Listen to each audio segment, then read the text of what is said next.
سلام، طاهری سفر هستم و با اخبار امروز پنجشنبه 3 سپتامبر همراه شما. جمهوری مردمی چین روز 3 سپتامبر با برگزاری یک راهپیمایی بزرگ نظامی در پکین قدرت نظامیش را به نمایش گذاشت. در این پرد که بخشیده به 70مین سالگرد پایان جنگ دوم جهانی صورت گرفت، امامعلی رحمان رئیس جمهوری تاجیکستان هم شرکت کرد. سی جین پینگ رئیس جمهوری چین گفت کشورش هیچگاه برای بزرگمنشی و توسعه قلمرو تلاش نمی کند. روز پیشتر از این همایش امامعلی رحمان و سی جین پینگ همکاری های تاجیکستان و چین را بررسی کردند و بین دو کشور 5 سازشنامه همکاری به امضا رسید. شیرعلی میرزا وزیر دفاع تاجیکستان گفته است برای مهترسالاری و بدرفتاری در صف نیروهای مسلح تاجیکستان جای نیست و این ظهورات باید ریشه‌کن شود. گنرال تاجیک در این باره روز 3 سپتامبر در یک نشست مقامات قدرتی و حفظ حقوق در دوشنبه سخن گفته است. در وزارت دفاع تاجیکستان به رادیو آزادی خبر دادند که مسئله اساسی در نشست رعایت قانون‌ها و آیین‌نامه حربی بود. رعایت آیین‌نامه حربی در نشست مقامات قدرتی یک روز بعد از آن بررسی شد که دادگاه ولایت ختلان روز 2 سپتامبر 2 سرباز نیروهای مرزبانی را به لط و کوب و قتل همخدمتشان عبدالوهاب قیوموف گناهکار دانست و یکی را به 16 و دومی را به 17 سال زندان محکوم کرد. شام 2 سپتامبر یک خانه در بینای بلنداشانه در شهر دوشنبه آتش گرفت، ولی به آتش نشانها میسر شد که آن را به زودی خاموش کنند. با وجود سری وقت رسیدن ماشین‌های آتش نشانی، شعله‌های آتش از طبقه دوم به طبقه سوم و چهارم بنا گذشته است.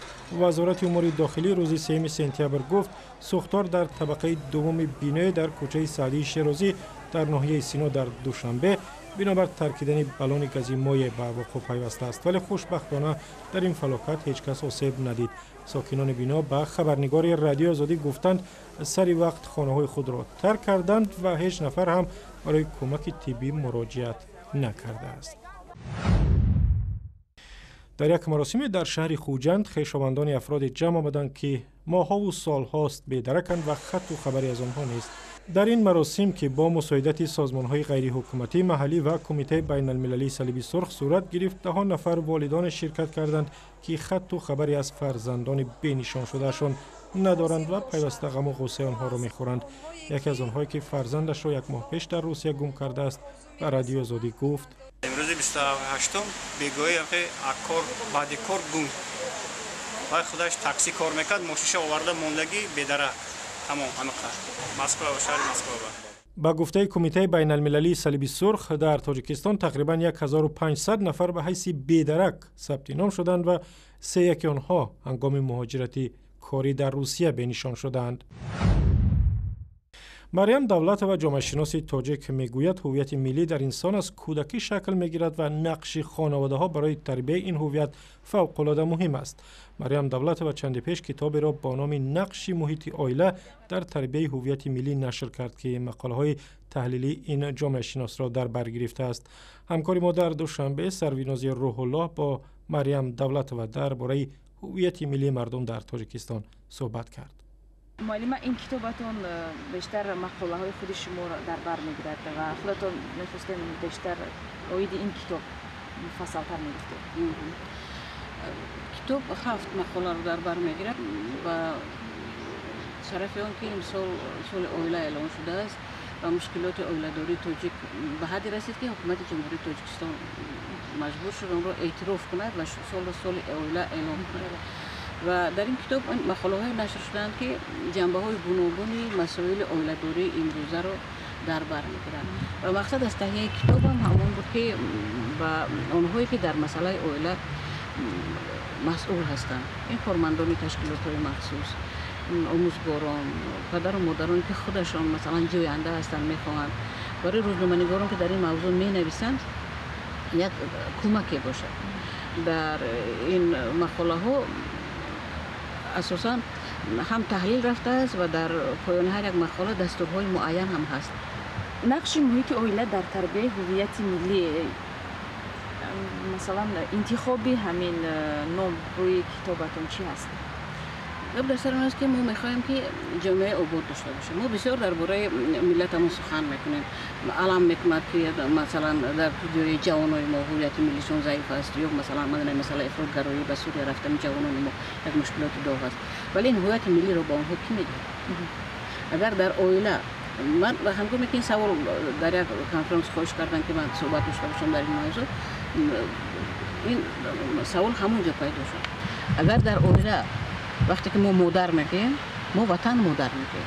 بسیار مشکل است وقتی که مادر را دوست نمیداری، اگر قدم دوام منطقی مادر اگر وطن باشد، نسبت وطن هم احترام و محبت و پیوستگی که اونی که ما میخواهیم با وجود آمدنش مشکل است.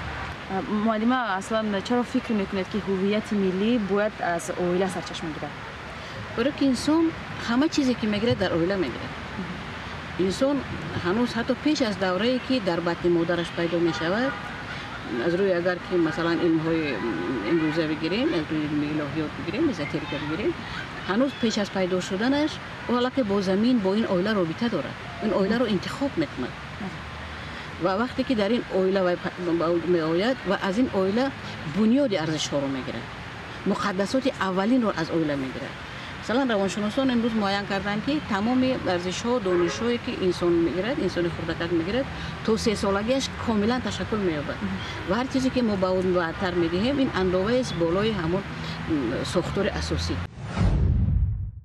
و در روزی درهای باز در کتابخانه ملی تاجیکستان که روز 3 سپتامبر آغاز یافت، بیشتر از 800 کتابی را به نمایش گذاشتند که در سالهای استقلال کشور نشر شدند. در این روز دانشجویان و دوستداران کتاب به دیدن نمایشگاه و هم کتابخانه ملی تاجیکستان آمدند که بزرگترین کتابخانه در کشور است. کارمندان کتابخانه به رادیو آزادی گفتند هدف از برگزاری روزی درهای باز و تشکیل نمایشگاه آشنا نمودن دانشجویان سال اول دانشگاه‌های دوشنبه با شرایط کتابخانه است. بعد کم شدن توجه به کتابخانه در تاجیکستان و پایین آمدن سطح دانش در مکتب و دانشگاه‌های کشور، مقامات تصمیم گرفتند با هدف تشویق مردم به کتابخانه هر سال ابتدای ماه سپتامبر همچون روزی کتاب تجلیل شود. صاحبان یگانه پرورشگاه شترمرغ که 2 سال باز در تاجیکستان فعالیت دارد امیدوارند تا 1 سال دیگر در همین پرورشگاه نخستین چوجه ها را به دست می‌آورند. در خواجگی مدینه در ولایت سوق در این زمان 40 شترمرغ پرورش می‌شوند که از ایران آوردند و می‌خواهند در آینده پرورش و استحصال گوشت این پرنده‌های عظیم را در تاجیکستان به طور گسترده به راه مانند. و گزارش مکمل از این پرورشگاه در وبسایت رادیو آزادی، در صفحه‌های ما در فیسبوک، توییتر و یوتیوب و هم زمینه مخصوصی رادیو آزادی برای تلفن‌های همراه.